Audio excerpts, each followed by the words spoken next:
All right, I'm with Adrienne Iapalucci, everybody, the Dark Queen. Welcome to Walk-Ins. Welcome back to Walk-Ins. Welcome. Thank you for having me. This is actually, you're like, she's coming out. We have What's a lot of energy. happening?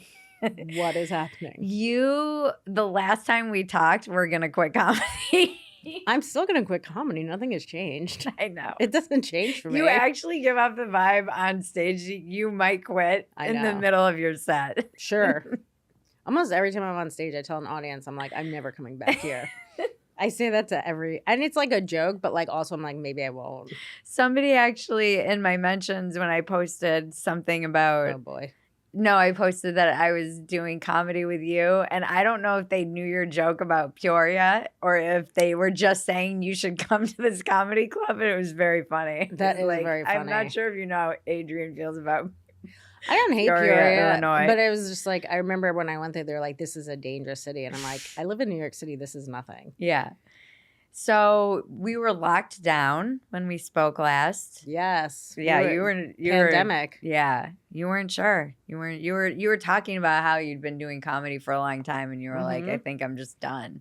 Yeah, I think I'm still just done. And I tried to talk you back into staying in comedy, and now I'll never quit. Like it's just like a dysfunctional part of my life. But I've just been in dysfunction my whole life. It just seems normal. Like most people that start stand up, and if they're like adjusted in reality, well, they'll quit. Do you know what I mean? Like, and I just keep going because I'm like, this reminds me of my childhood. It's like not a good situation. Do you love it? I think I love it like my family. Like it's like I love them, but I also hate them. Yeah. You know, I think it's kind of similar. I mean, I can't imagine but you've never quit. No, I think the longest I went was during the pandemic. I maybe didn't do stand-up for like 5-6 months. Mm-hmm. And I did some like Zoom shows. Yeah. No, I've never fully ever quit. No. I just threaten to do it all the time. That's like me with dumpster fire every single Yeah, you're episode. like, I'm going to quit.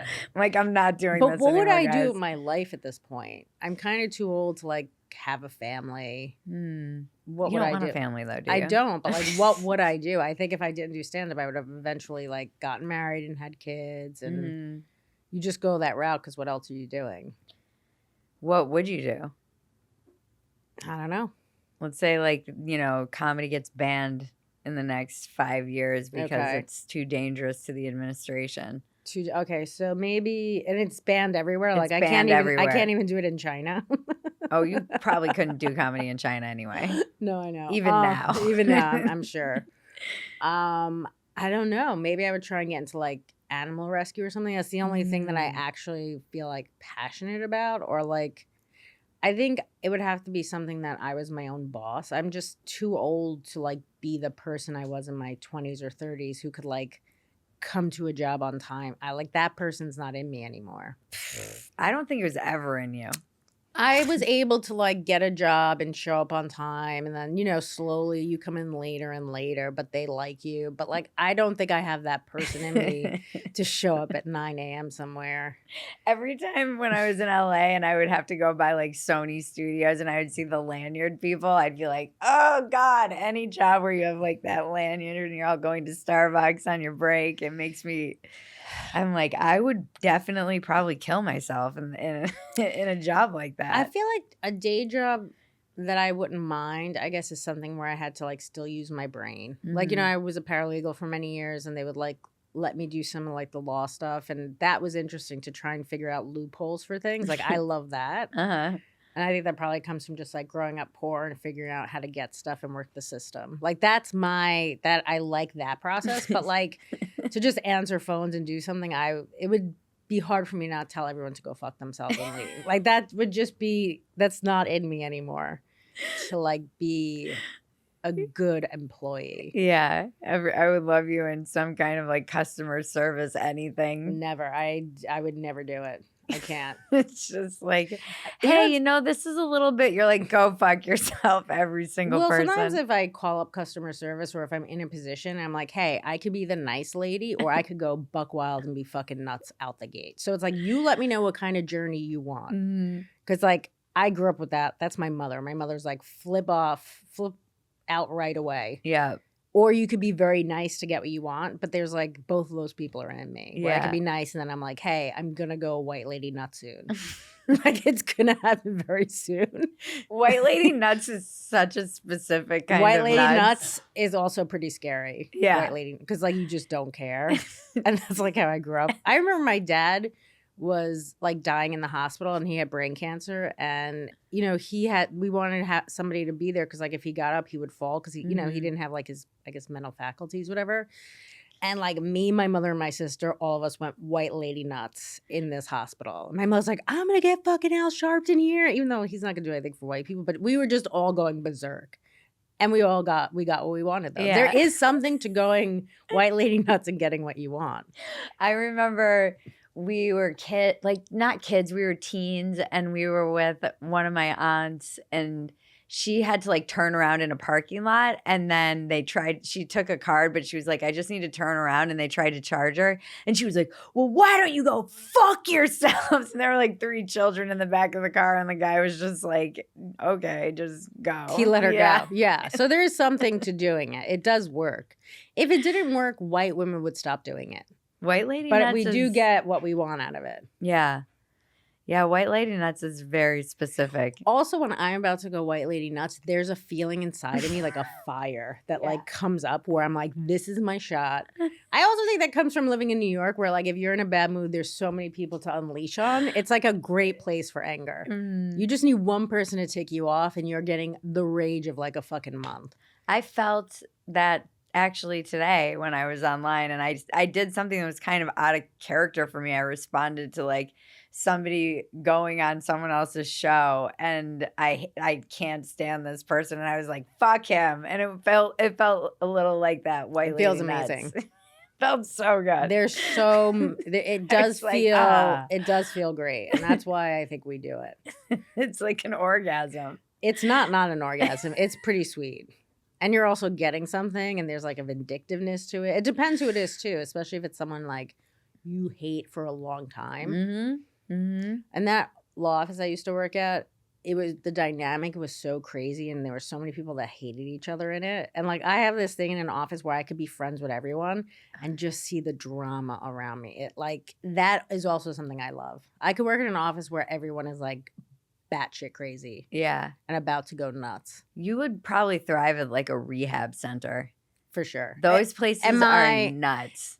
Am I also needing rehab, or I'm like the boss? No, you'd be like a worker at the rehab center because there's so much drama in those places. That would be fun. Oh, I love listening to all the girls talk about their drama at their rehab houses. It's one of my favorite things. Oh, that sounds great.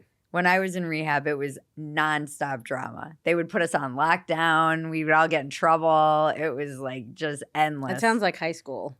It was a little bit like high school. So wait, were you in rehab for a while? I was in rehab. I went to a halfway house when I was 19 or 20, and it was when I first went in. I went into the mental ward first when I was getting sober from heroin, and then you were on heroin? Yeah, and then I didn't know that. I thought you were just an alcoholic. This was before, in the before times. This was the before times. Yeah, but like I haven't. Were you shooting heroin? No, that's why no one considers me a real heroin addict. What's funny is I was talking to this guy like, because I'm like dating now, I guess, whatever. But like I was talking to this guy who told me he was an ex-heroin addict, and he was like, I never shot it up. I guess you're like, well, I guess how do you do it? You eat it, or no? You can snort it or smoke it, like Chase the Dragon, right? Which was my favorite thing. When I saw like all it, yeah, it's funny. I have a whole routine that I'm trying to work out about junkie pride and how weird it is. Because in rehab, there is like a hierarchy where I'm like, it's just funny at rock bottom. There's like people compete to be the biggest losers. They're still like, oh, you didn't shoot it? You're not really a junkie. So do you get the same high from it if you don't shoot it? No, I don't. I mean, anything you're doing intravenously, you're getting higher off of than, like, you're going to get higher off shooting meth than you will snorting it. What if you stick it up your butt? Is that the same as shooting? No, I think, I mean, you're literally mainlining it. So it's like the fastest way to get anything into your body is through an IV. I would think coming off of heroin is like the toughest. I came off of heroin in a mental ward because my parents had experience with mental wards and they didn't think to like bring me to an actual detox, which is where I should have gone, where they would have given you drugs so that I didn't have Like to do a cold Suboxone or turkey. something? And I cold turkey kicked heroin in a mental ward. That's pretty badass, though. And it was a fucking nightmare. Oh, I bet it's the worst. I tell this story about Are you just like shaking and hallucinating? Oh, my I don't know what roommate it was is. crazy. She was a cutter. She was like out of her mind. And then I always remember this. There was this old lady, Fern. I still remember her name. She was in the room next to me, and she would have, and I was kicking like, oh God, let me die. And she was in the room next to me, and I would hear her through the wall, and she would have these like coughing jags. She was very elderly. I don't even know why she was in this place. She was clear. It's weird to see a like elderly lady in a mental ward. You're like, shouldn't you be in like I mean, this was people who were talking to bushes, like a lockdown mental ward in a hospital. So was she also crazy or She just must old? have been, because she was in Yeah. this place, and she would be like, she'd sit in her chair and she would be like, oh God, let me die. Oh God, let me die, over and over and over and over again. And then she would have this coughing jag, and then there would be dead silence, and you'd be like, Now, she's don't you dead. feel like that lady should have been able to kill herself? Yeah, but you'd hear her and she'd be like, and cough, and she had like a paper bag that she would blow into, and then you'd hear nothing, and then I'd be like, is she dead? And then she'd be like, oh God, let me die. Oh, it was like, Wait, so do you have roommates in the I thought psych ward? I thought I manufactured her in my kicking, because that was how Sure, yeah. I felt. It was just like, I was like, was she just, I still wonder if she was a figment of my imagination. But the coughing jags were like terrifying. What I'm hearing from this whole situation is at night I can't sleep because everyone's being crazy. Oh no, it was nuts. And this one guy told me, I remember he was talking to ferns. There were like ferns in the waiting room. And this is the other weird thing about mental wards. Like, why are we all always doing fucking crafts? I don't understand. Is it just like to give us something to do? What else should you do? I don't know. What else should you be petting fucking animals? I don't know. What It's else? just What like else? you can't really do There's anything. not They much take you could do. everything away from you. You can't have scissors. You can't have Sure. shoelaces. You can't have belts. You can't have anything. So when my dad was like diagnosed with, before he was diagnosed with brain cancer, nobody knew what it was. We just thought he was losing his mind. And then they put him in like an overnight place where they took his shoelaces also. Yeah. And it's like, my dad was like a heavy dude. Like, could you imagine trying to kill yourself with tiny shoelaces? Like, what are you even going to do with them? And I was like, why are you taking my shoelaces? They're like, you're going to kill yourself. I was like, people have killed themselves with their clearly. I would love to know how many people have actually killed themselves with shoelaces. It has to be a very tiny number. I don't know. Enough that they take your shoelaces away. Maybe if you have high tops. If you tied two shoelaces together, you could definitely kill yourself or someone else. You could strangle You someone. would have to strangle yourself, but that's not really enough to put it against the door or something. This feels like jail. It's like jail rules, I think, though. That makes sense. You couldn't have anything. But this guy was talking to Ferns, and he was like, then he would stop and he'd kind of be lucid, and he was like, oh, what are you in for? And I was like, I'm a heroin addict. And he's like, ha, you're gonna be dead before you're 21. And I was like, what a positive guy. I think that guy weirdly kept me sober, though, because there were so many times that I wanted to relapse in the early days of sobriety. And I was like, that fucking guy who talked to Ferns is not going to be right about me. It is interesting they sent you there and not like a detox. Well, then I went to an actual detox for a week, for 7 days. It was a lockdown on a hospital ward above an emergency room, which fucking sucked. That's where the rehab was. And it was like a nightmare. It was bad. It was just not a good situation. And then I checked myself into a halfway house. This was in Minnesota, and it was all women because I'd been kind of assaulted in the interim one. And then this guy just tried to like force me to give him a blowjob, and gross. Yeah, no, it's not good. That's the worst type of sexual assault. Well, it's also kind of the easiest one to get out of because you can just bite your teeth a little bit and they'll back off. But I would think that like if you do that, they're gonna like kick you. Yeah, but not in a mental ward, not in a lockdown like there were too many people around. So I think he was just hoping I would like go with it. He was just hoping you'd be cool. Yeah.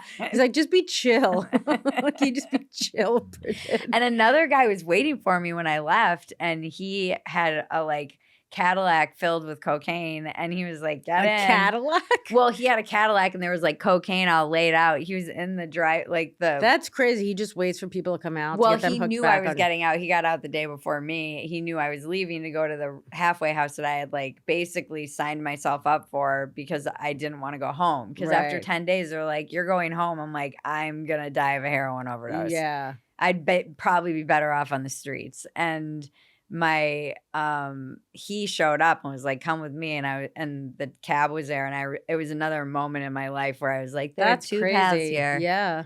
And then I went to the halfway house. It was all women, and I ended up staying there for like 6 months, 7 months. Maybe. Did you like it?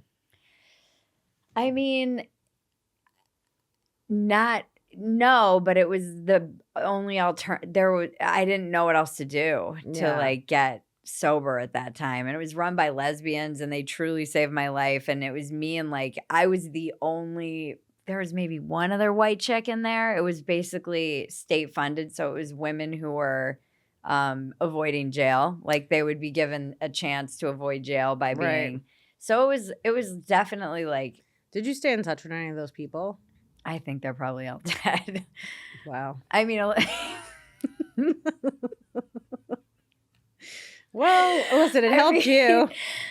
You're a statistic that's keeping these halfway houses on the positive side. No, I mean just because even the ones that I was friends with would in the 6 months I was there, so many of them went out. Yeah. I mean, not many people made it there, and it was like hard because you would befriend all these women and you're all in this situation together, and then a bunch of them would like band together and be like, "We're out of here," and then they'd be gone. They all were your just friends. so they didn't. Were they like court ordered to be there? Yeah, but then they would just be like over it, and they'd be just like they'd be like, "There's the door, I'm out." Yeah, I mean, and you would get your privileges because it was a halfway house, so it was supposed to be like going between being in some kind of lockdown situation, and you had like one phone call a week, and you had visitors were allowed once a week, and the longer you were there, the more privileges you would get. You could like go to the store and get cigarettes after 30 days. And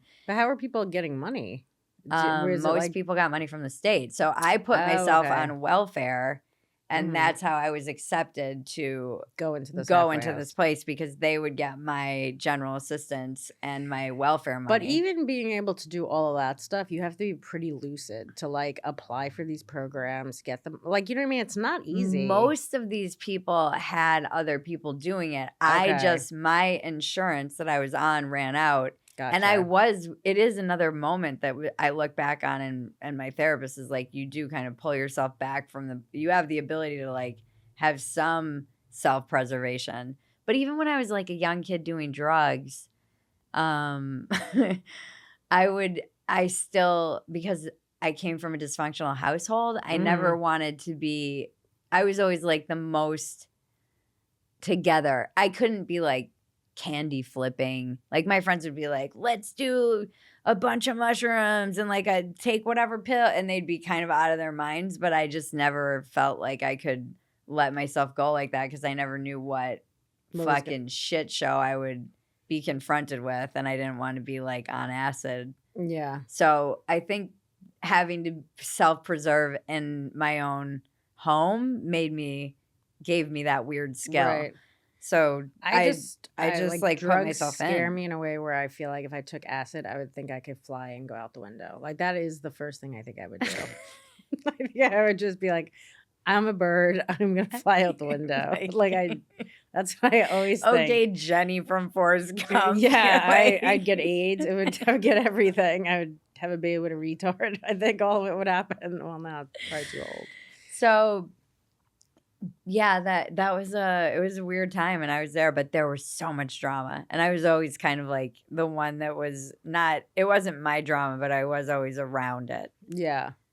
There was always drama though. Like in your family? In my family, but also in the halfway house. It's just I like assume a halfway house is it a should have lot been a of reality show. Yeah, I'm sure halfway house has a lot of stuff going on. Yeah, it's all these and especially a 40 woman. Some of the women were pregnant. Some of the women. I assume like dudes are going by there trying to get their girlfriends out. Oh yeah. We were on lockdown a lot. Like it was pretty high security. There were a lot of women with kids. There were a lot of women who were pregnant. Did they have their kids with them? No. Okay. Because you're supposed to be like trying to get and it was pretty strict schedule. So when I called about it, the woman who I still remember her name, Anita, she was doing intake, and I was like, "Hey, I'm just wondering about this halfway house. I need somewhere to go." And I was like, "What's it like?" And she's like, "You ever heard of boot camp?" And I was like, "Yeah." She's like, "That's what it's like." And it's like, I probably need that.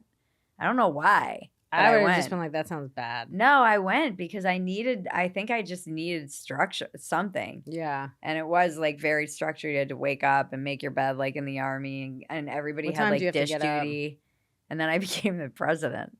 I'm like, I feel like you stayed there and you like were the most successful person probably. I became the president. The president of You have a president. I became a president because you get out of dish duty if you're the president. I bet all of these black women loved having a white president. They nominated me. Oh, okay. That's hilarious. So what did you do as the president? Oh, I hated it. Once I got the job, I was like, fuck this. I had to schedule every for dish duty. I was like, I'd rather be doing the pot. Yeah, people were probably pretty mad at you then. They were. They did not like it. Then it got ugly. There were so many characters in there, though, too. Like, I still remember, like, I went to a movie with a woman who was a preacher's daughter. She had never been to a movie theater. Ever. Oh, and she was a woman in her 30s. I was also I feel like a lot of, I don't know if this is accurate or not. I feel like a lot of churches are in movie theaters. Churches? Or just like when people are making these fake churches, they'll just have them now anywhere. They are. Yeah, but not back then. And she was like a young woman from, I think, the South who ended up in Minneapolis. But I think her daddy was a preacher in like what you would imagine as like that kind of Southern church. Oh, gotcha. Okay. Not like a mega church like they have now. Yeah. So she'd never been to a movie. And she was just laughing and talking through the whole thing. Isn't it funny? She didn't ever go to the movies, but still knew to talk to it. She's like, it just feels right. That's what I was like, how do you know how to do this? It was really fun. But everyone talks to the movies. Like you go to the movies and there's like everyone is talking. I fucking hate going to movies. It's like it's such a waste. It's like everyone's talking like they're in their house. I also hate all of the people eating around me, the sounds of like chewing. Yeah. And the wrappers. I think I have that misophonia, the thing where like noises. Sound sensitivity. And like you said at the beginning, I'm not autistic. But I feel like that's where mine is. I hate that too. I'm like chewing. When you go to the Directors Guild to watch a movie, you're not allowed to have any food or drinks in there. That sounds great. It was the best movie experience I've ever had. Well, I mean, you gave this girl a positive experience. She went to the movies for the first time. That's pretty cool. Yeah, it was fun. And then this other woman ended up over medicating her to try to get control over her. But this woman was like a true genius. She would build dollhouses and electrically wire them. That's crazy. And they all had little lights. I mean, it was fucking nuts. And she sharpened her 2 front teeth to have like little fangs. And she was like, wow, you have to be really like oriented in a way to sharpen your own teeth. Yeah. And be able to electrically wire dollhouses. What was she doing with the teeth? Was she biting people? No. I mean, I think she just had a whole kind of like witch-ish persona that was, or like That's her. Cool. And then she was like, they're spying on us. They're over medicating us. And they were, and they did. And then they over medicated her. And she was like, this is why I won't go near meds ever, because it was like One Flew Over the Cuckoo's Nest in there. People would kind of start acting out. And then they would just be in a wheelchair, barely able to function because they were so over medicated. It was terrifying. That is terrifying. How do you sharpen your teeth? I don't know. She used a file or something. Wow. It was just I think she had like implants put on over them. Oh, but she had sharpened all of the like points of her teeth. All of her teeth. She had these two that were really sharp, and then there are like little other sharp ones. I guess that's good for eating steak. I don't know. That's like one of those things where like after you do it, you might be like, I don't want my teeth sharp anymore. I kept such a psychotic journal when I was in that place, Do and you I still have it. Oh my God, that's amazing. It is. It looks like one of those journals from Seven. I started writing when I got put in like I always wrote, but I started writing when I got put in rehab, and then it was like I never, basically to this day, never stopped. But I just couldn't. It was the only way that I could like stay sane in that environment and in my own thoughts. And I wonder, I should go back and read them. Some of it's hard to read. I'm sure but it it is like the journals in Seven where it's just all block letters and the whole page is filled. I'll send you a picture when I get home. That's it's crazy. Psycho. It is my most psychotic journal. And then what did you do after you left there? Oh man. So wait, did you start drinking after ugly. that? God, I mean, it got so bad.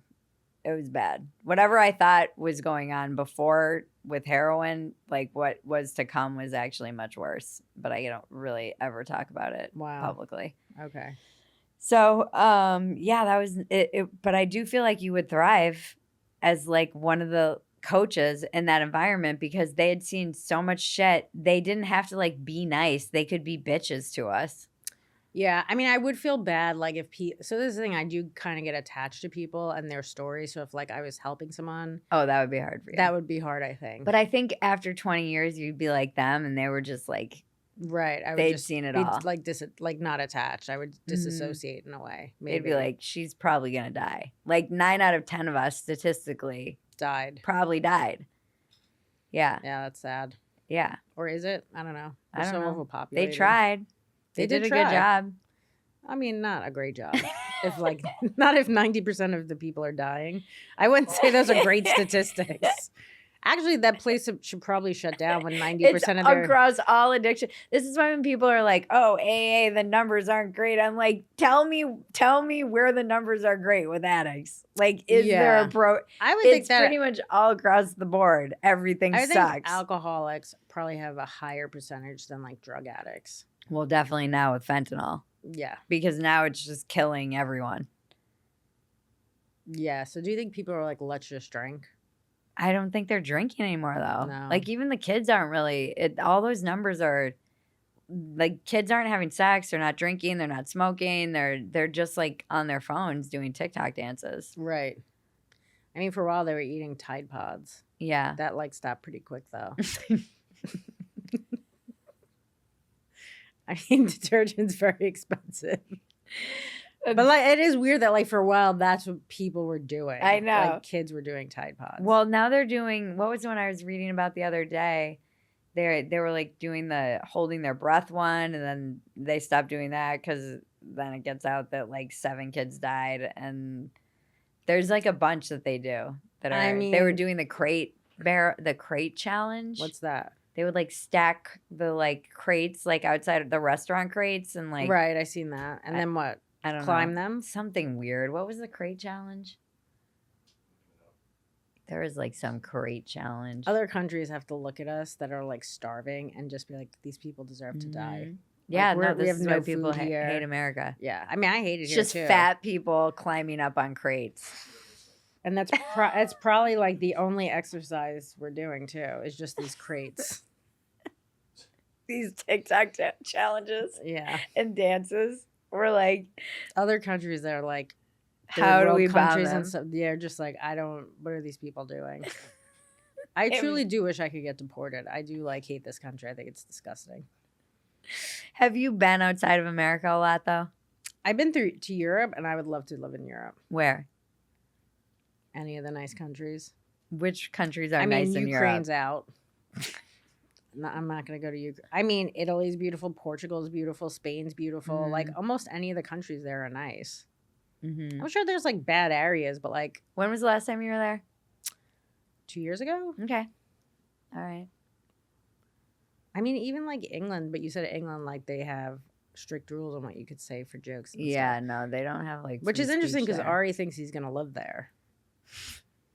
Ari's going to be in jail. Yeah, I mean, I don't know if he has to know that. We're all going to be wearing free Ari t-shirts a year from now. I just don't know how he thinks he's going to live there and not. I mean, he probably would enjoy jail. I feel like he could really just thrive in any situation. Yeah.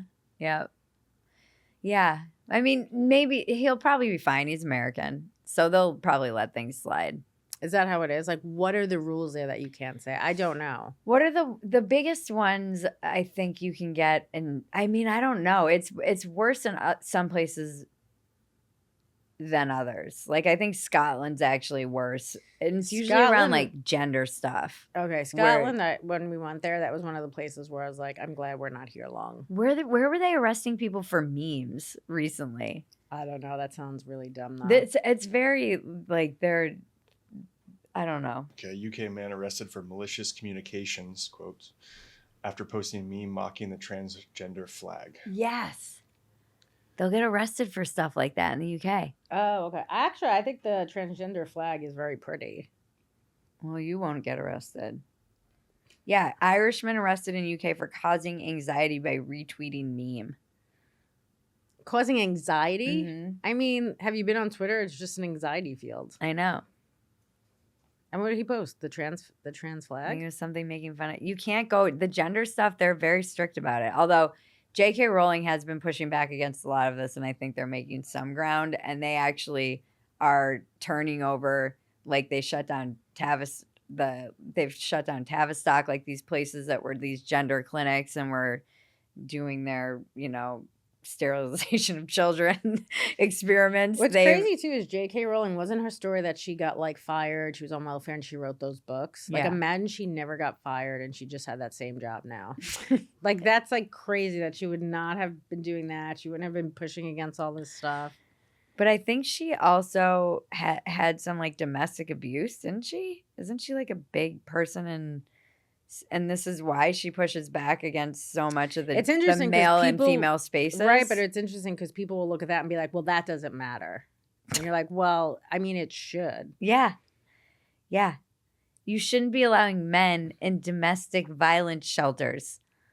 Yeah, of course. For women. Listen, the whole trans situation, like, trans people should have equal rights. Totally. They should be able to do whatever they want. As a grown-up. Sure, yes, as a grown-up. I mean, it's weird, though, because then people are like, well, if you take these hormone blockers as children, then you won't develop the same way as if you transitioned later in life. I'm just like, I don't know, man. That's not for me to, like, talk about. I don't know. Yeah. I don't know. I would say... Like, I think if I was a kid, I would have just said I was trans just to upset my parents. Yeah, like, there's totally. so many things I did as a kid to just upset my parents. But that's why I wouldn't want to be allowed to do things that were irreversible in that state. Sure. Yeah. I mean, my parents would never let me do that. Yeah. Yeah, that's true. Like, my mom wouldn't even let me use the phone after 10. Like, wow. She would definitely not. Yeah, but she would let me stay. But she would let me stay out all hours of the night. Did you party when you were a kid? Not really. I mean, I drank. I like smoked pot here and there, but I've always had bad experiences with pot. So, like, I was always scared to do other drugs. Like, I was the type of person that smokes pot and thinks I see Jesus. Like, it's not good. Like, I remember I was 16. We were all drinking and smoking pot, and that was the first time I smoked a lot. Because the first time I did, I had a lot of fun. And then that time, all my friends were crying. Like, I threw myself in the shower. I mean, it was just a nightmare. I thought I was dying. Every time laced? They were all fine, so probably not. I think what happened... I thought you said they were all crying. They were all crying because I thought I was dying. Oh. They were crying because they thought I was dying. I was like, going to go to the hospital. They're like, we can't go to the hospital. She's like 16 or 15. That was like my sister. I freak out. So either smoking pot is the most fun or the worst experience of my life. That's really funny. Like, I took... last time I was here for Moon Tower, they had edibles, and I've never done them before. And my best friend Julie was like, "Oh, this is a very low dose." So I was trying to go to sleep. I had already taken half a Xanax, and I was like, I still can't fall asleep. I'm going to take one of these things. And the next 24 hours were just a nightmare. What happens to me whenever I smoke is I think I'm in a psych ward and nobody will tell me I'm crazy. And I keep saying to people, I'm not crazy. I'm just like high, but like no one will ever take me out. So that's like part of my experience is that. Then the other part is like I'm super paranoid. Like I heard sirens. I thought they were coming to arrest me. It's like not good. I always think I'm dead or like I'm going to die and I have to wake myself out of this coma. Like it's just a nightmare. So it's like either the most fun or that. Yeah. I had a family member that every time they would do mushrooms, we would all be having like an amazing trip, and then they would lose their mind and start running around and going, "We're all gonna die! We're That's all not. gonna die!" And then I called my friend. She was like, "How many did you take?" And I was like, "I don't know," because like I was like trying to count them, and like they looked like they were disappearing. I was like, "I think I took the whole bag." Oh no! Like I woke up to the ocean, and that's how I knew I was in trouble. I was like, why is it sound like waves in here? No. No. And then no. I convinced myself I wasn't like I thought it was Russell Crowe from It's a Beautiful Mind where he's like schizophrenic. Yeah. And then I kept convincing myself I was okay because if I died, my dog would have came to see me and my I dad hate edibles. and my ex-boyfriend. And my friend goes, "Why would he come see me still alive?" I'm like, I don't know. I just thought he would come visit me if I died. An ex-boyfriend I haven't seen in like 20 years too. It's not like even a recent one. I was turning I think it was my 30th birthday. I was in Joshua Tree and I was at this weird party in Joshua Tree and I had eaten a brownie and I fucking hate edibles. I don't like them. I never have liked So them. bad. You never know how they're going to hit you. And I suddenly got hit and it was like, I felt like I was shrooming. Like everything was doing that weird, like, wah, wah, wah, wah, where like, it's like the Matrix is glitching or something. No thanks. And it was like, wah, wah, wah, No thanks. wah, wah. Everything was doing that. And then everyone kept wishing me happy birthday, but it wasn't midnight. And I was like, I'm going to die. Don't wish me happy birthday until after midnight. Because I was my heart was racing. I was convinced that I was going to die right before my 30th birthday. It's the most fun or the worst night of my life. There's no in between. So like did I ever tell you when me and Ari were in Austin and we smoked pot? One night we had the most fun. We're sitting at the table laughing so hard. And then the next night I thought he was going to kill me the whole night. And I almost tried jumping out of his car. And like it was so crazy because like we were driving a certain way. And I was like, "Are you going to kill me?" And he was like, "No." And I was like, "Why are we going a different way?" And I was like, "There's a hotel. Are you going to bring me there and kill me?" And he's like, "No." I go, "But you're not going to tell me if you're going to kill me." And he goes, "Yeah, I guess that's true. If I was going to kill you, I wouldn't tell you." So I'm like, I'm going to open the car and jump out. And he's like, "Don't jump out." And he goes, that night he locked his doors because he was like, "I didn't know what you were going to do." I was like, "I locked my doors. I didn't know if you were going to come kill me." So it's that. It's either the most fun or I'm like trying to stay alive all night. Your mind is an interesting My mind is crazy. It's like always going. That's why I never was really into psychedelics because it was like I wouldn't even try it. I didn't really go near it. I did a lot of mushrooms in like my teens and 20s, in my early 20s, and then I just stopped after the heroin addiction and a lot of stuff happened and I was like, I don't want to open those. It's just too, and if there's like a lot of trauma and like stuff, I like, imagine that's need, what's coming to the forefront when you're fucked up. I don't need that to come out right now. But I did do acid when I was in Sri Lanka, and I did it to very intent because everybody's doing it. It seemed like they were having a great time. It seemed pretty clean from what I could gauge from everybody around doing it. And I did it very intentionally to try and hold joy. I was like, I'm going to do this so that I can try, because I was incapable of feeling joy without panic. It's like the minute I felt good, there would just be sense of panic immediately on the heels, which I'm sure you understand. It's either great or awful, and there's no in between. So I tried it, and it was I think it kind of did rewire my brain a little bit. Well, people also do like microdosing now too. They do, yeah. Like, and they say that like if you're depressed, like, and you take a certain amount, it's good for you. But I just feel like it'll go bad. Yeah, I couldn't do Xanax. So Xanax fucked me up.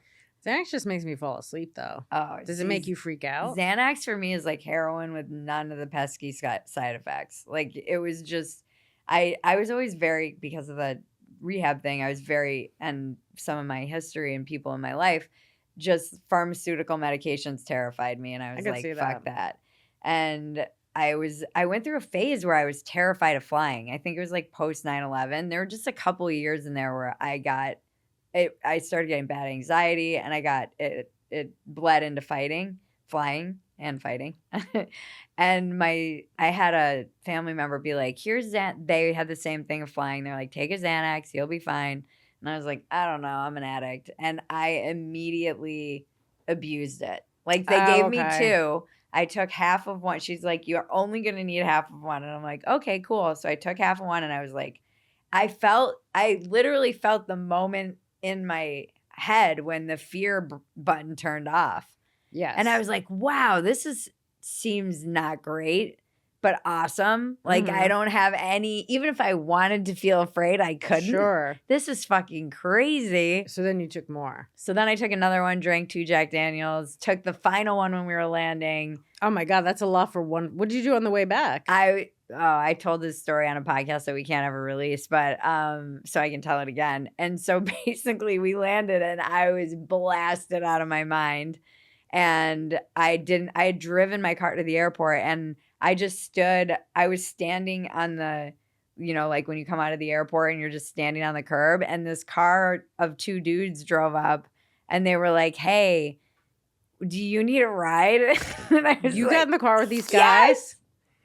And they brought me to my car in the parking lot. But my friend it was Landau, he was like, do you remember what happened in between, like, them bringing your car? I was like, no, I'm sure they just brought me to my car. He's like, are you 100% sure? I'm like, well, no. I mean, there were definitely like blackouts, but I think they were angels.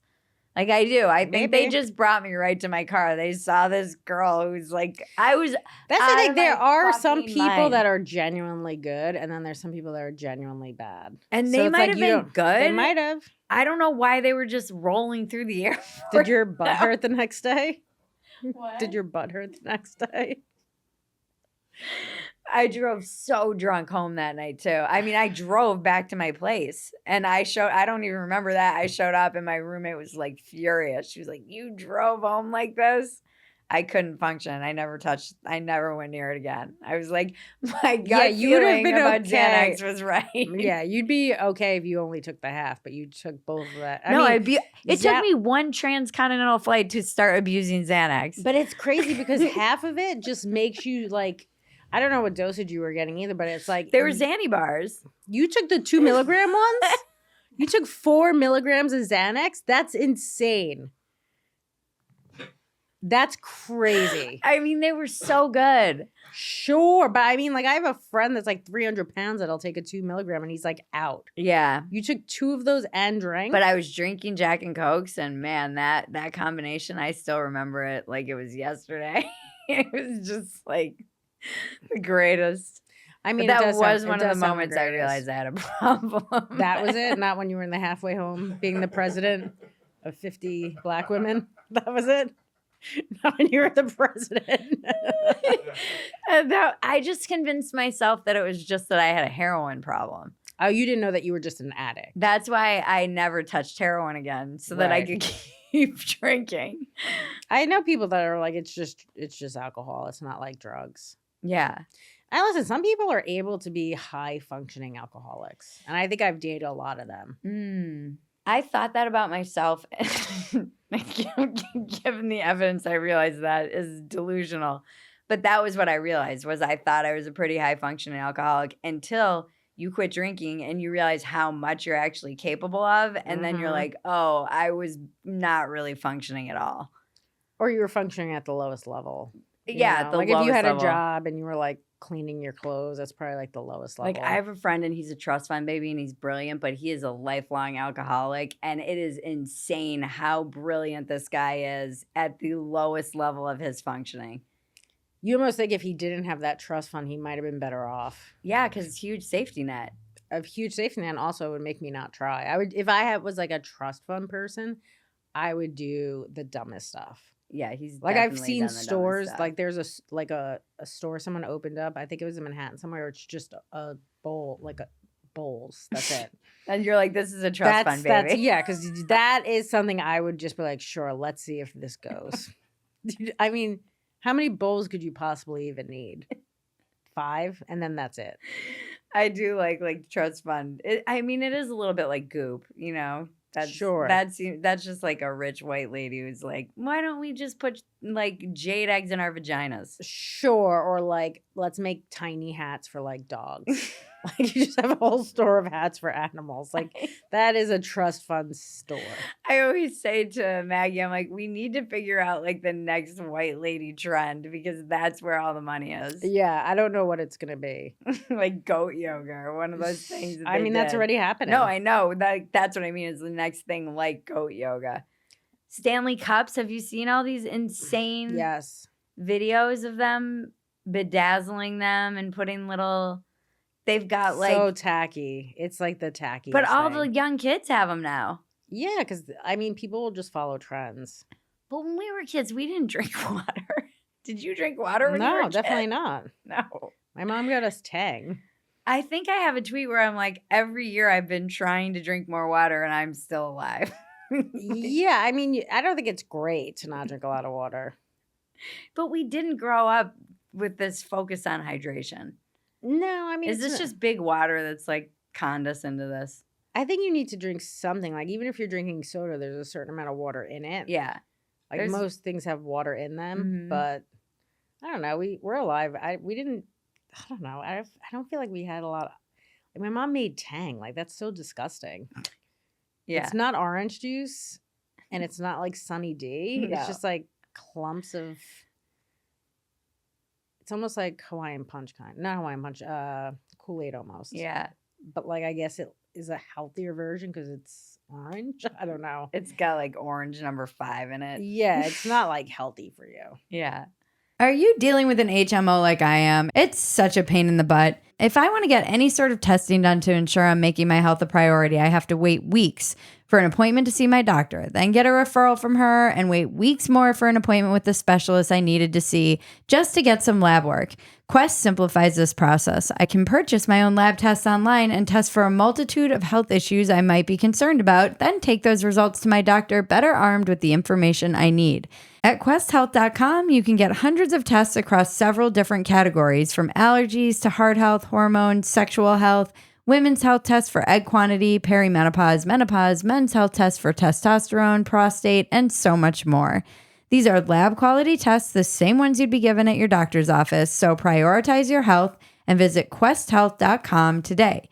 Use the code WALK-INS to get 25% off and find answers to the multitude of health questions you may have. That's questhealth.com and use the code WALK-INS for 25% off. Getting in shape can be so hard. Most of us have struggled with it. That's why the Caliber app has been life-changing for me. Caliber is a strength training and nutrition coaching program that's completely personalized to you. Through their app, you get paired with a personal trainer on a fitness program and nutrition plan completely customized to your goals. Whether it's muscle building, weight loss, ditching the dad bod, or mom bod, your trainer is there to help you achieve your goals and get the body you want and deserve. And get on board before the new year. Don't wait until the new year. I know the holidays are coming and everybody gets the efforts, but now is the time to double down, not give up. We've arranged a special deal for our Walk-Ins Welcome audience where you get $100 off for the first 3 months. Go to caliberstrong.com/walk-ins. This is a great deal, and you get a 30-day money-back guarantee if you're not happy with the program. So just click the link below to get signed up. That's caliberstrong.com/walk-ins. Did you grow up poor? I think so. I mean, like my dad was a gambler and a mailman, and it's like you can't do both of those things. Like, and we also lived in his mother's apartment building. So, like, sometimes he paid rent and sometimes he didn't. I thought it was funny. They sent us to Catholic school, and my dad would always pay late, and they would send me to the office to go talk to them, where they'd be like, "Hey, you got to go talk to your dad." It's like, why do I have to break the news to him that, like, my tuition's late? Yeah, that's weird. Like, you guys should just call him yourself. Yeah, they're like, the kid will be more guilt. It's like, I mean, I would just be like, hey, here, this is for you. But like, if he just lost a ton of money, it's not like I'm going to want to have that conversation with him. Yeah. Did you know he was gambling? Yeah, he used to take us to the OTB when we were kids. And like when people were chain smoking, we would go there and come home and smell like a fucking brewery. It was so gross. Yeah. The OTB is the grossest for so many reasons. Yeah. the smoke. It's all old guys. I feel like the old guy thing is not great for young girls to be around. But they're so addicted to gambling, they didn't even look at us. Oh, to be that's honest, good. yeah, they're Maybe just like that's a cure for pedophilia. get them gambling. Yeah. I think they already feel like they're gambling. They're like, what are the odds I get away with this? It's so much of I was wondering if you were poor, grew up poor, only because I think so much of your stand up and what I love about it and why I think it's so brilliant is because it is informed by what I talk a lot about on this podcast with people much smarter than me, how this like culture war has been masking what is actually a class war. And you have I can see that. You have bits that so perfectly articulate that in a 5-minute bit that it would take me like a full column to try and write. I don't know, like what? Like your BLM bit. Oh, yeah. That's very smart. It's a smart, like that bit is brilliant because it does, like my friend Batya wrote a whole book about basically how the Democratic Party has been taken over by people who care more about the elite college educated class. Yeah, I mean, all of them are rich. At the end of the day, the right and left, they're all rich people who care about themselves. Yeah. Just one is pretending to care about poor people, but they also are not living around poor people. So Yeah. sure, they can pretend to. They don't care. None of this stuff affects any of that. Yeah, this is what I scream all the time where I'm like, no one cares about you. No, they don't. The No. right or the left. They No, don't. that's why when people get all invested in this and like lose family members in relationship, I'm like, why are you doing? I've been to so many of these things where all these people gather and they're all people who will ostensibly be on other sides and they're all in fucking Park City skiing together. What's crazy to me is like I've heard, like I had a joke about it or something like where like people are like not talking to their family members because like, you know, people who are against Trump or against the left and I'm like, you want me to stop talking to my stepfather who voted for Trump and get written out of a will? Like, because you can't deal with Trump for 4 years? It's like, grow up. Do me a favor. Whoever has a Trump family member, tell them I will be their family. I will get your inheritance. You're so short-sighted and stupid. It is very stupid. Everyone is so dumb. It like baffles my mind. I'm not even voting.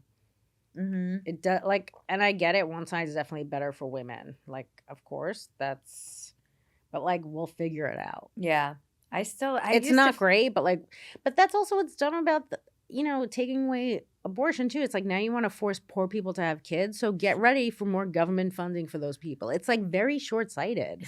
It really is dumb. You're like, and now you're gonna have to pay for all those kids, right?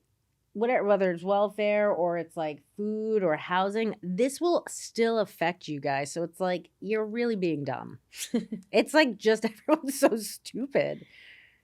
I don't know. How long did it take for you to work on the material for this new special?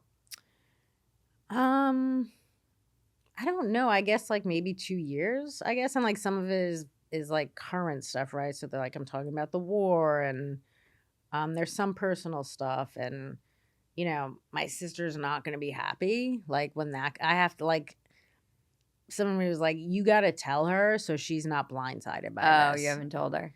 No. And me and her have never really been close. So it's like I'm not worried about us never talking again because we already don't talk. So that was not something that okay. I thought she knew you were doing those bits. I don't know. I don't know. I don't think so. I think she won't be shocked. I think she's gonna be mad. Yeah. Well, because now it's on Netflix. Yeah, I mean, yeah. And it's not like you have 3 sisters, so it could be just like, who is it? Well, technically, I have a bunch of half siblings that I've never met. So, like, it could technically be them, but, like, probably not. Listen, I don't say her name, and she's not, like, on social media, so it's going to be fine. Okay. But, yeah, I'm sure there'll be some fallout from that. But. Yeah, what were your fears with this special coming out? What are your biggest fears about the special? My biggest fear is that it comes out and I'm in the same exact place I was before I put it out.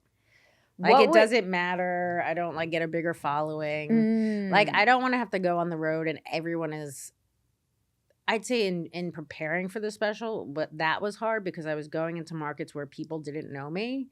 And I think they're just taking a chance on a woman. And I'm not the right woman to take a chance on. You're like Kamala Harris. Maybe, but I'm just like, I'm going to upset half the room. And I've had people walk out. I remember being in Texas and like I've upset the right and the left. I've seen it happen. I was in Texas and I was doing stuff about the military. And I mean, I walked like 20 cowboys with cowboy hats. And then there was also another guy there that was like, I was in the military and everything you said was right. Yeah. So it's like, it just depends who it is. But like not having a fan base, it's like, it's always you're like fighting the audience. Yeah.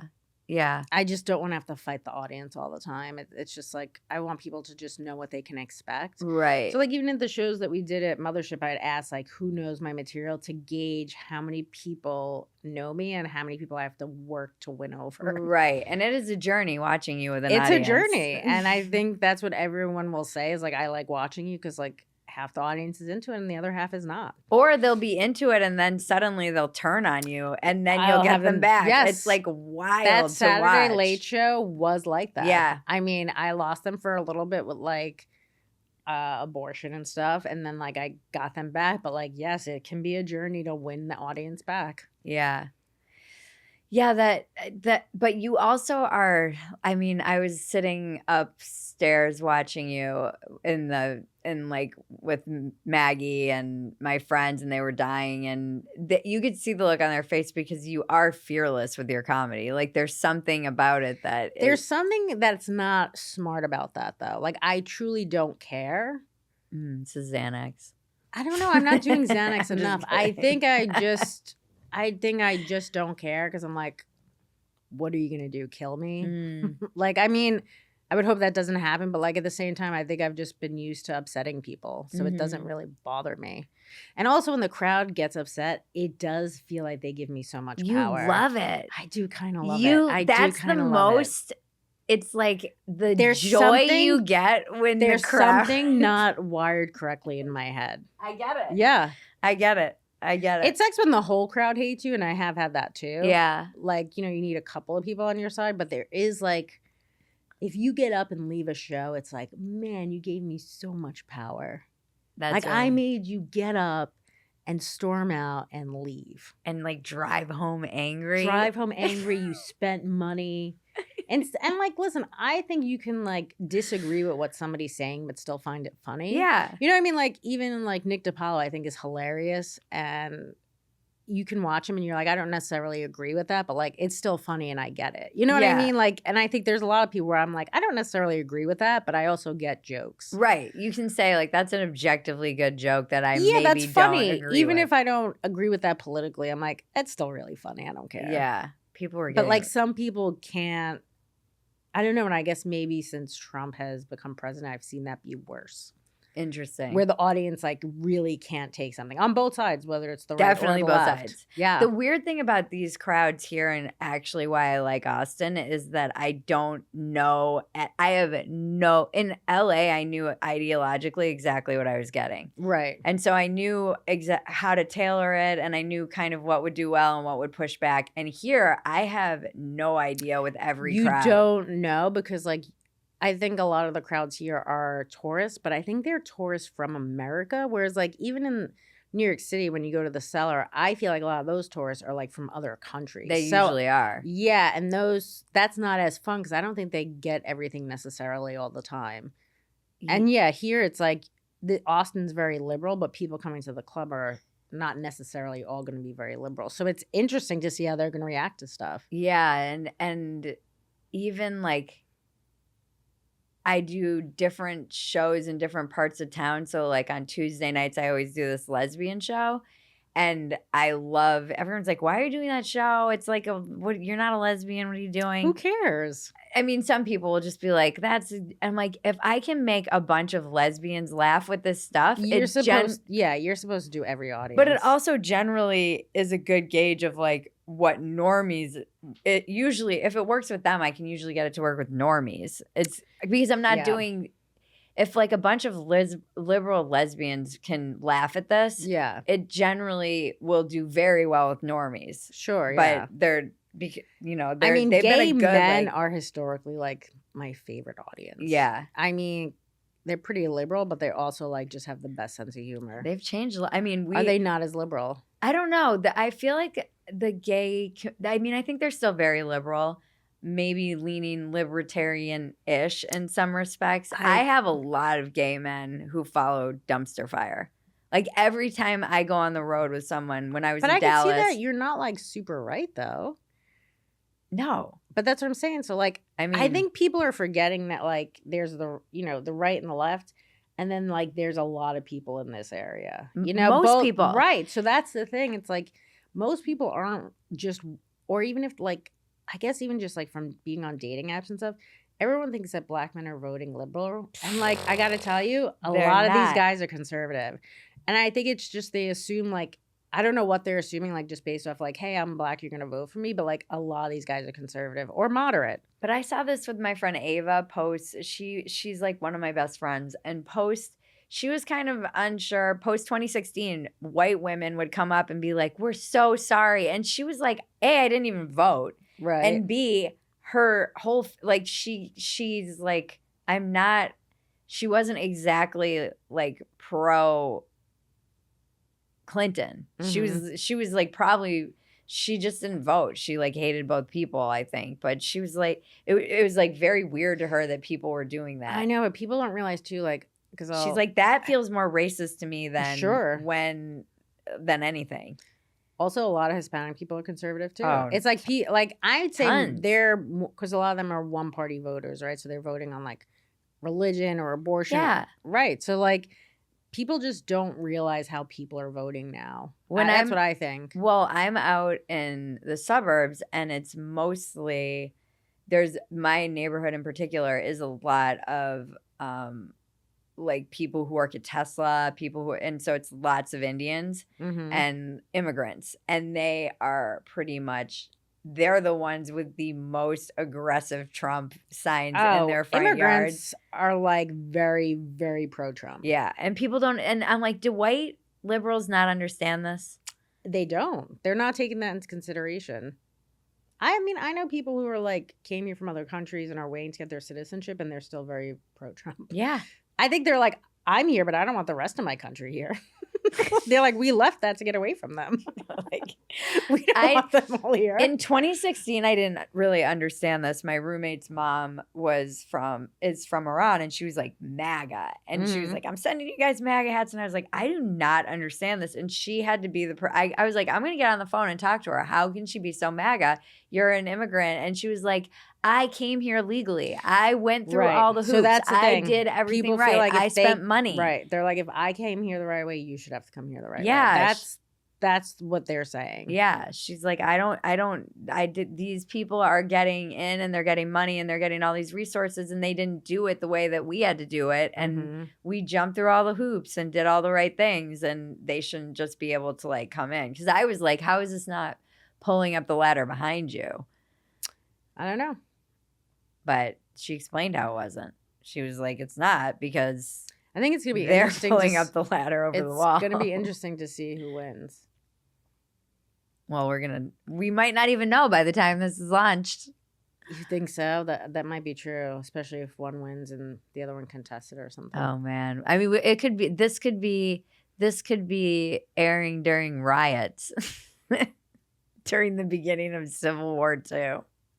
I'll be like, well, I guess America wasn't too bad for a Civil War. I mean, listen, I'm gonna go to Europe. Everyone says that. I love it. Here's the thing that's misguided about this. About going to Europe? Well, they've got their own problems. For sure. But if America falls, like it's not gonna be great for everywhere else. America's not gonna fall.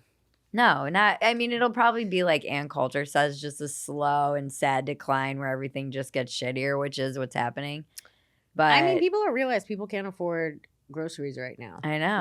Like that's like a bigger issue. I don't know how that's going to ever get handled, but like that's a real issue is that most people – listen, I have a friend who is a citizen. He's worked off the books for like 20 years. He doesn't have health insurance. I'm like – you have no real plan to retire. Like that's a real issue for a lot of people. And listen, that's his problem. He shouldn't have been working off the books, I guess. But Do you have a plan to retire? yeah, I'm gonna die. I think that's everyone's plan. Is you just have to die. You're like, well, I mean, no I guess 401k, so I guess I'm just gonna OD. I keep thinking I'm gonna make it big in comedy. That's like my unrealistic American dream. What? Or just marry some old guy. Wait, but so what would the best case scenario be for you? Who is there someone's career that you want? What's the best case scenario for you with this special in your career? That I get a following and I can tour and I have people come out and I'm not like at the mercy of bookers, you know, to be like, well, I'll do this. I'll give you this weekend that's, you know, the 4th of July weekend. Mm-hmm. You know, when you don't have a big following, you get all the crappiest weekends, Mm-hmm. you know? So you're getting like Labor Day weekend or 4th of July weekend or like, I don't know, it's just stuff like that where it's like they're doing you a favor, but it's also like not a favor. Uh-huh. You know what it is? Where you're Uh-huh. like, so if I could just have a following of people that like want to come out and see me, then I don't really need these clubs as much. You know what I mean? Where I'll need them for the bookings, but once you have your own audience, you can kind of go wherever you want. Have you been like all of these other little wonderkins using social media to try and get your clips out? And Sure, yeah. I just think I waited too long. I think I've waited too long to put clips out. It's almost like that person who's a drug addict and tries to get sober at 70. That's what I'm doing right now, is putting these clips out. It's just kind of too late. No, it's not too late. Maybe it's not too late, but I don't know. I mean, we'll see what happens. I think you can go, like the weird thing about going viral or something like that is that it really only takes, that's like I think what everyone in America doing now, and they don't realize it, is that the internet is like the giant lottery and everyone's playing it. That's true. And they're just feeding as much shit as they can to it in the hopes that something catches fire and they go viral and they win the fucking lottery, like Hawk Tuah, who didn't even mean to do that. That's crazy. Her whole like situation, like, Yeah. and I know she didn't like plan on that, but I think she's like touring now. I'm sure she's selling out stadiums or some shit. But what is she doing? Like, that's what I'm curious. I would actually like to know what she's doing on stage. I don't know. I think she wants to do stand up. But like, she always wanted to do stand up. No, she was just like, I don't know what was she doing? Like, she was just like a girl that was good at blowjobs, and now, yeah. yeah. But isn't she suing those guys now? I For read what? some making her famous, I guess. I don't know. Wow, that's I don't know if crazy. that's true or not. I heard She that does from have a somewhere. podcast, and I'm sure it's probably pretty big. It was like number 3 for a while, but I don't know. Yeah, I don't know how much like that it to capture that lightning in about. I think she's done an amazing job with her 15 minutes, but can you sustain that? If her reps were smart, they would probably pay somebody to help her, like either if it's write jokes or, you know, help her with her podcast. Like, it's hard to just be a regular person, get this big following, and then be able to like catapult yourself off that and be able to do could she do an hour on stage? There's got to be no way.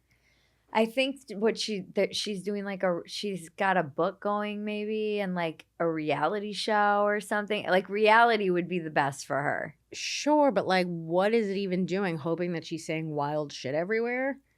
She's just like a funny girl in your office, right? So now you've made her famous, but like, what else is she gonna do? I don't know. Yeah, I mean, I wish her the best. Like, I don't have any No, ill I will think towards she's her. an American hero. This is what America is all about. This doesn't happen in other countries. It only Sure. happens in. This is what I mean about like. This is the new American lotto. Is you just like strike Say something it. crazy and now you're famous. Yeah, that's right. But here's what's frustrating about you, is that you say the craziest shit I've ever heard, And nobody cares? and nobody knows. Oh, maybe that's it. Maybe Because, nobody knows. but you and I both have this problem because people are like, how the fuck is dumpster fire even allowed on YouTube? Like some of the things that I say on there, they're like, yeah, how but is it's this? so funny though. It flies under the radar though. And I think you suffer from the same problems. You're saying all these things in front of audiences, but all these other comics are smart to like be putting their stuff out in the world because they understand that they're just feeding the rage algorithm. And like Sure. that's why I was asking you about your joke about, you know, J6 Oh, yeah. because I'm I'm like, gonna put it out. it should go out there. I'm gonna Because put that it shit out. is hilarious. Also true. Also will piss a lot of people off. And that is the only that I do think this special will piss a lot of people off. yeah, I mean, some people, not like not your everyone. sister. Yeah, but that my sister isn't the audience I need to get mad. She just will be mad. Yeah. But the other people will push it by, you know, being upset, I'm sure. Yeah. But I think it will piss a lot of people on both sides off. Yeah, and I did send it to that PR lady, and she was like, well, you're really talking about every hot button topic. It's like, sure. So what is your plan for that? Because Yeah. it seems like you're just like, well, I'm going to just do the same plan that we did for this other comic. And I'm like, we're two different comics. You can't just like cut and paste. No. So yeah, it takes something to think out of the box. Yeah. I mean, I that's what I mean is you say crazy shit nightly. I watch the audience. Like, I know you say crazy shit because I That's the literally problem. watch It doesn't- 5 but that's the audiences thing. go, oh my God. But like, it doesn't even, seem crazy to me. That's the No, real I problem. Is that realize it that. seems just normal to me. No, I understand that. But you do realize that I people guess. think it's crazy. Maybe. I don't know. It doesn't seem crazy to me. No, I of guess course like it that's doesn't. how I just grew up too. So like everyone was just saying everything. Yeah. But you know, that's what I mean again. You're fearless with your comedy, so you don't it's just normal for you. It's just normal for me. Yeah. But that's why I mean, I've heard Louis talk about you. I mean, that's why people like Ari and I love you. Is because Yeah. you Well, are that's nice. you are our one of our favorites because you take those risks that like some of the things you joke about, people wouldn't even go near in this climate. I guess, but that's the thing. It doesn't even feel like a risk to me. Like it just seems like normal. Mm-hmm. Unfortunately, it's how my brain thinks. Yeah. What's your process for working stuff out? Do you have one? I don't know if I have a process. Like, Like, I'll do you just write it first? Do you speak it? Are you like someone who riffs? sometimes I'll try stuff out on social media. You Mm. know, like a premise maybe, and then like work it out on stage, or I don't know. I don't have like an actual process. I guess it's just Yeah. I'll think of something and then I'll be like, all right, let me just try it on stage. God, I have a friend who's so like autistic about her process. It is impressive. What is it? I always wanted a process. Oh, I do too, because I don't really have one. I feel like I have like a semblance of a process, but Okay. I do like I like doing. Sometimes I just like getting up and talking about things I've been thinking about, and then I mean, Dumpster Fire is like a premise generating factory, and I'll be able to take something that I'm working there and then try and work it for the stage, but they don't always translate. So then it's trying to like convert something from one medium to another. And I don't have anything specific. My friend, she like writes her stuff down, does her sets, you know, has all of the jokes crafted and written down. And then basically in a spreadsheet has like her set and then each joke and color codes it based on like where she gets a laugh and where she doesn't, so she can see over time which jokes are working consistently and which That's ones actually aren't. amazing. Do you It's know fucking that like genius. I don't even like write jokes down. Do you know how many jokes I've just lost because I don't write them down?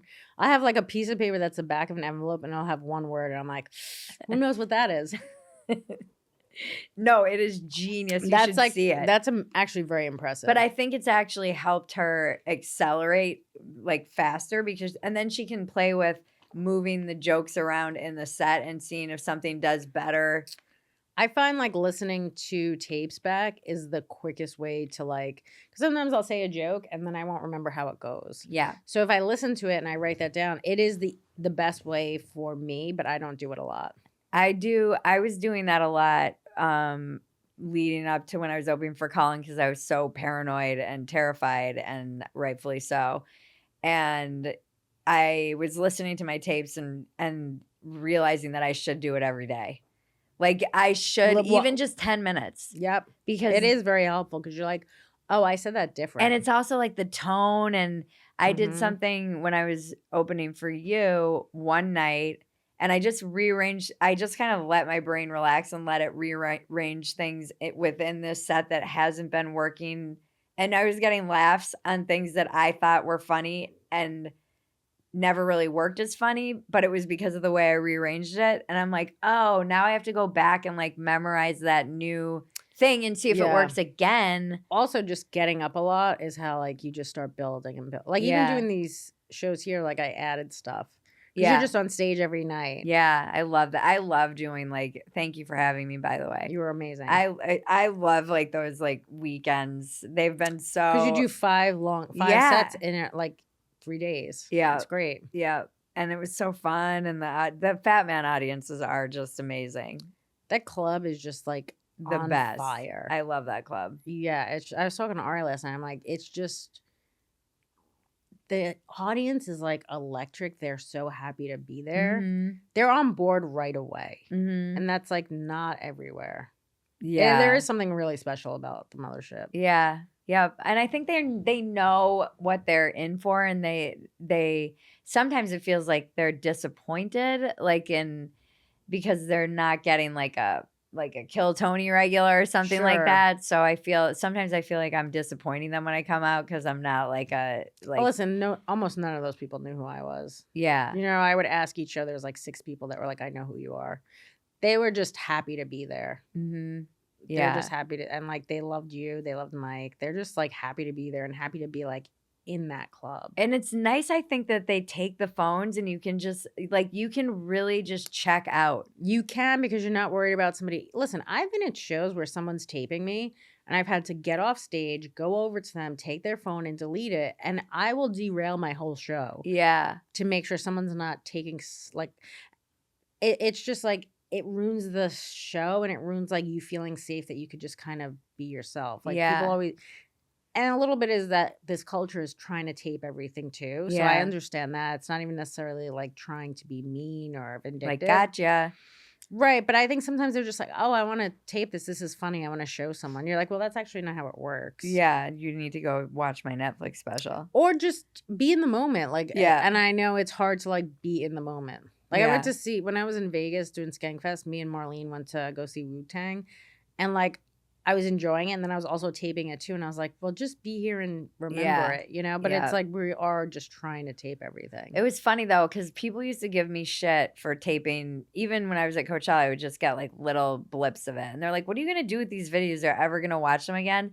And then when pandemic happened, I was like, who's laughing now, motherfuckers? Because I was watching all of my old live music Right. videos like longingly. Just like, oh, live music, will it ever come back?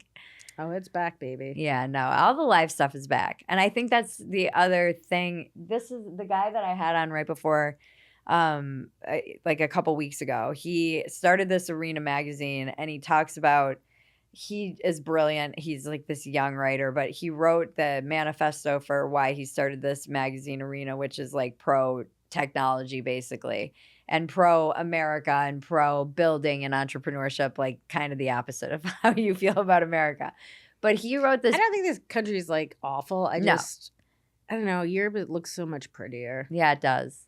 It does. But I really love that. Did you ever see that like takedown that guy did of Europe where he goes off on it? Oh, yeah. Listen, Europe has its problems also. It's just like, I don't know. Well, he was just talking about how it's Disneyland for Americans now. He was like, get over it, Europe. You guys haven't made anything new in like hundreds of years, and now you're just Disneyland for America. Because they're trying to ban tourists. No, they better not. They're trying to. I'll marry one of their dumb Europeans. Yeah. And they'll want to live here. We'll switch. It is always greener, I guess, somewhere else. Yeah. Well, he was writing about how in 2020 we were kind of reminded of the limits of technology by everything, stopping in our biology and pandemics and whatnot. It was interesting. It's like a really beautiful manifesto. Do you think that, and like, do you think the pandemic was planned? Do you think it was like Pandemic? Oof, I don't know. Even just saying that will probably get me banned from YouTube. I'll have to like censor it. oh boy. I mean, I have to be honest, like when Ari and I and Louis were doing the special, Ari was like, well, listen, the plan is like, if nobody wants it, we'll just put it on YouTube. And YouTube has gotten so strict in what you could say, where he's like, I don't know, we were scared to put it on YouTube because I feel like I'd probably have to take some bits out and you have to bleep everything. So Mhm. like YouTube isn't what it used to be, where you could kind of have free reign. Not at all. Like there's certain words you can't say, but it's also every day they're creating new words you can say, and you don't know what those words are going to Oh, be. I know. Trust me. We live in Mhm. fear of the overlords constantly. I got a warning just like 3 weeks ago for the dumb. It was literally the dumbest shit ever. And we appealed it and they rejected our appeal. And now we can't appeal it again. And it's only because someone I'm like, this is because I have a speech impediment and a weird accent. So my friend Liz Mealy, very funny. You can say the C word, right? So she says it in the beginning of her set, calling her cat that. Mm-hmm. And because they have robots going through everything, they are not looking for context. Right. So they like demonetize her special, and she talked to somebody that was actually able to help her, and I'm going to figure out who that is to see if they can help you. Oh, maybe. Because now that we have a warning, if the next time we get a strike and then we are demonetized for a week and can't post anything. Okay, yeah. So it's like actually not cool because they basically misunderstood. I'm a tongue thruster and have a weird speech pattern. And I said something where I was talking about how Donald Trump shut his blog down, which was what the headline of the article was. And they must have said, they thought I said SHOT it down. And then we appealed it thinking a human would listen to it. And they fucking rejected it. You need a human to look it over. I think a human did. And then they rejected it, which is crazy. I'm like, you have the context. You see, like, we were like that. We're fucked if that's what they're coming. We're fucked. So, yeah, I mean, that was one thing we're worried about where we're like, well, if this goes on YouTube, it's not like how it used to be where, every day they're coming up with new words that are offensive to them. So if you put something on and it doesn't have any of their no words and now they create new ones, now you could be like. Yeah. No, it's tough. So it's just not how it used to be. I've made a lot of mistakes trying to like outrun this stuff. I've made a deal with Rumble and then a lot. Like there's been a lot of me jumping platforms trying to outrun this when really I should have just I don't know. I learned a lot from it because you can't really I guess you could put it on Rumble, I don't even know what that is. Exactly. It's like Tubi. It's like all these things where people are putting their specials out. You're like, what's Tubi? That? I don't even know what that is. I know it's like a streaming site, but like I guess is it like free, but they put commercials on. What was it like to have Louis direct your thing? Like, how does it work? Like, he's just a genius. He is a fucking genius. We did it at the cellar in the downstairs. Most people, when they tape at the Village Underground, which is like that big room that's like 220 or 250. Uh-huh. And for me, I don't know, I'm low energy. I wanted a smaller room. I love the original Comedy Cellar. And the one concern is like you do have that Comedy Cellar sign that's like bright. And we asked if we could take that down. They're like, no. Plus, I think if you took it down, the bricks behind it would have probably been discolored because that sign's been up there for so long. So he's like, all right, well, let's shut it off. And like the lighting they did was incredible. Like all the comics I saw was like, this is how it should be. Yeah. And then we extended the stage. He was like, let's extend the stage by 6 inches. And I kind of, because I don't move a lot on stage, I went to the top of that. So like it kind of looks different. Right. And that's not something I would have ever thought of, or probably Ari. But like Ari's also good because he's so autistic where a lot of people when they're doing a special, they, I think, take away a lot of unnecessary seats. So his thing was like, I want to kill as little seats as possible. Uh-huh. And that's what he's really good at too. Like he's thinking about so many things that you're not thinking about. And Louis is just great with like, directing and producing and stuff. So when someone directs a special, how does that work? I've never understood this. I think in terms of directing, it's just like you look at the room and I think his thing was like, how do we make this look a little bit different? But he's not like interrupting you or doing, it's just you run your set. Does he help you organize your set? So he came, what's funny is, I was doing this hour on the road, and this is a difficult hour. There's a lot of topics that, like, are controversial, and I'm going on the road, and I'm not doing it in front of my people. There might be 5 or 6 people there for me, but everyone else is just... So it's like I was fighting a lot of audiences, which is tough. So he came to see me at Levity Live in Nyack, a Saturday 8 o'clock show, which is, in my opinion, the worst show ever, because it's always the show that, like... people who are there on date nights. Right. So he came to see me and run the hour at the worst show I've ever done the whole tour. Oh, okay. That's probably good though. It was the worst show I've ever done. It was a lot of 65 and older people. And it was a struggle. I tap danced the whole time. It was a struggle. And when I got off stage, I go, he's not going to do the special. I get off stage, I start bawling, crying. Because I'm like, this guy's not going to want to do this. He's going to be like, this isn't ready. I don't like this. So like, I mean, I must have cried for about a half hour. And he was like, I loved it. He's like, I don't care what they think. Because I was like, I thought you were going to tell me you didn't want to do this. And he's like, why? He's like, this hour is so much better than your last hour. And he's like, it's a hard hour. He's like, you know, and you're crying and upset because like you care about this. And I was like, yeah, I guess. But then he told me about how he was like struggling on, because he was like, we're doing this because we want you to get an audience, right? Like him and Ari. And he's like, before he blew up, he's like, I was struggling a lot on the road. And I was like, really? And he's like, yeah. But like that conversation, maybe it happened for a reason because it did like help me. But like I was just bombing for like, it was like, and I was tap dancing so hard. Yeah. Like I originally wanted to call the special tap dancing for retards because that's what you feel like you're on stage doing. Like you're trying to get people who don't understand comedy to understand comedy. Yeah. So like, yeah, he helped me with that. There was like a joke or two he took out and was like, I think you should take this out. Yeah. It was just too much or? I think one of the shows we did was over an hour. And then when we edited it out some jokes where he was like, because Ari was like a big believer in like keeping this under an hour. He's like, people once they see an hour don't want to watch it as much. So we took out some jokes that we just thought maybe didn't go as well with the rest of the stuff. That's how I feel about most specials though, honestly. My sweet spot, because I watch a lot of pretty much everyone. Most comedians are like, I don't watch comedy. I watch like everyone's comedy specials. I watch a lot of comedy too. And I'm always like, there's probably 15 minutes in there that I could have done without. So I think we got it down to 56 minutes. And then when we sent it to Netflix, they were like, we want you to take out the first 6 minutes because they're like, we know our viewers. We want you to get to the stuff that's going to actually upset them quicker. And my thing was thinking this is going on Netflix. This might be going on YouTube. So I'd rather get jokes where they kind of like me.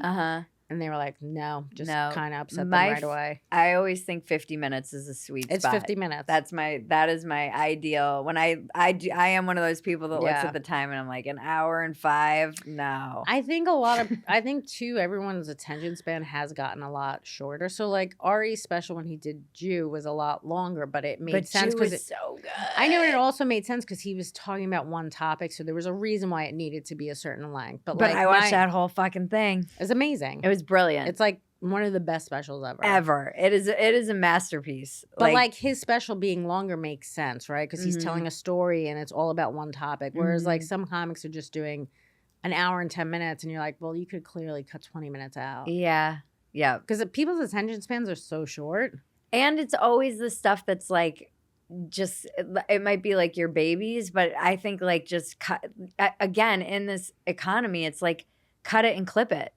So it's not like it's gonna die on the. You can just use it and some put of it those out. Jokes I've put back into my act and I've changed them. Like the Black Lives Matter one is one of those jokes where I took parts of that out and I added that first part, which I think is really strong. So it's like I was able to. It's not like that stuff was even topical and dies. Yeah, you just could like either put it out as clips or make it better. Or it doesn't just die. Yeah, no, none of it does. No.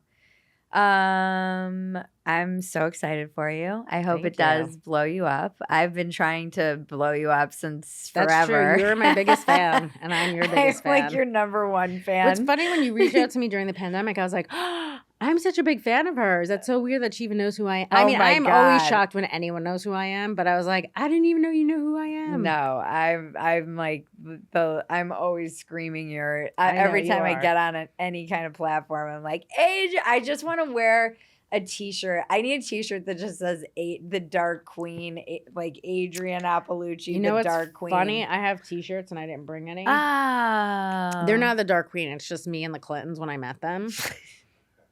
And it says, I met the Clintons and live to talk about it. And that's what I was going to that's going to go on sale on my YouTube when the special, on my website when the special comes out. Do you have a YouTube?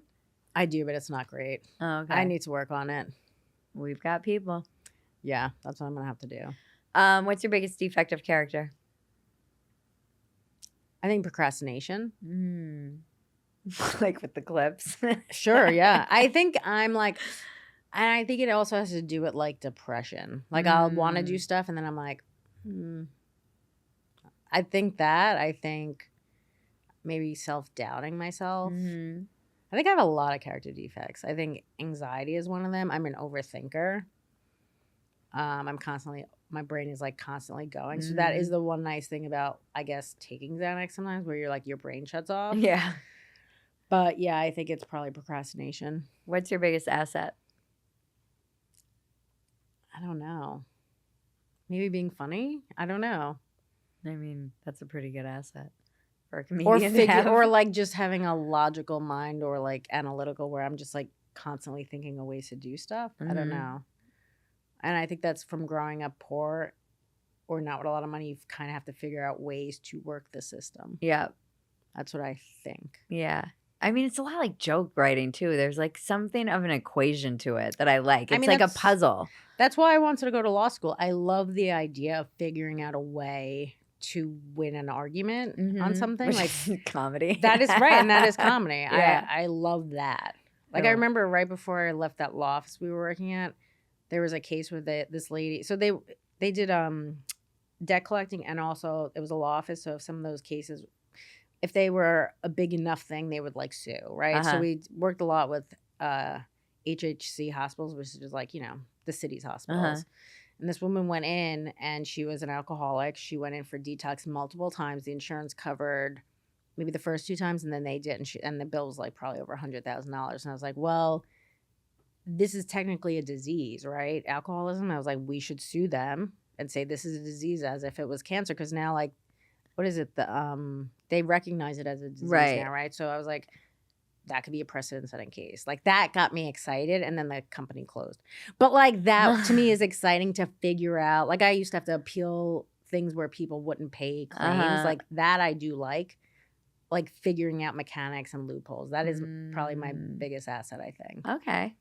Where can we find you and your special? Obviously on Netflix. November 12th. I'm on Instagram. Oh, it's on. Oh, it's on. No, the Netflix special is up. It's up. All right, guys, it's up. Go watch it now. Go watch it right now. Go see how long you can make it and when you tap out. I would like that if people are like, I tapped out 13 minutes in. Like that. I want to hear. Yeah. Tell me in the comments when you tap out. Tell us whether you're like, I've had enough of this dumb woman. I always think people. Dumb. No, I know, but I always think people are like, women should have rights, and then they see me and they're like, I don't know. Where's the burqa? They're like, oh. Actually, I seen a woman in burqa in my neighborhood the other day, and she had her phone just in the burqa, and she was hands free. I was like, that's actually pretty brilliant. So I'm not necessarily against that. Where can we find you on social? Instagram, Adrienne Iapalucci. I'm on TikTok. I think I have like 150 followers. I think I do too on TikTok. Yeah. So find me on Instagram. It's getting shut or my down. Website. And are you on Twitter? Me.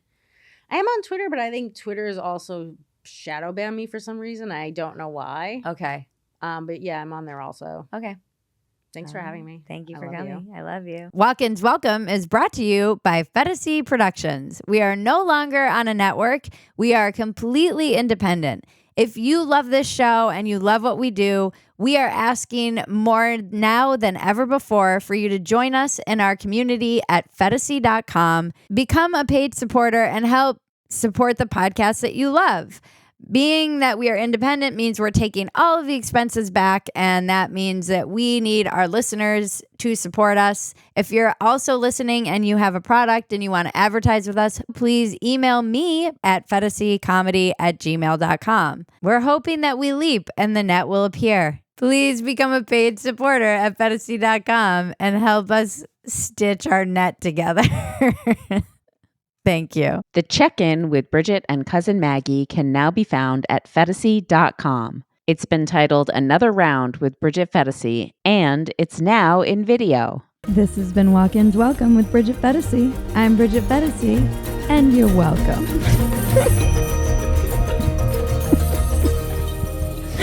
It's the dumbest line.